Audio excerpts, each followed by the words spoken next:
Keluarga Vanessa Angel berencana memindahkan makam sang artis. Ketika ditemui, ayah Vanessa Angel, Dodi Sudrajat pun membenarkan kabar tersebut. Ia menerangkan seluruh keluarga besar putrinya telah setuju dengan keputusan pemindahan makam.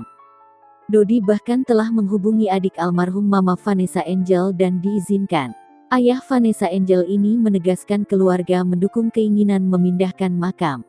Dodi turut sadar, rencana ini menuai pro dan kontra dari rekan artis hingga warganet. Akan tetapi, menurutnya keputusan tersebut merupakan bagian dari wasiat Vanessa Angel. Selain itu, ia menyayangkan rencana keluarga soal pemindahan makam tercium oleh media. Dodi menerangkan tak seharusnya masalah seperti ini menjadi konsumsi publik. Kendati demikian, suami Puput Sudrajat itu tak ambil pusing dan santai dalam menanggapi pro kontra. Ia menegaskan keputusan keluarga memindahkan makam Vanessa Angel sudah bulat.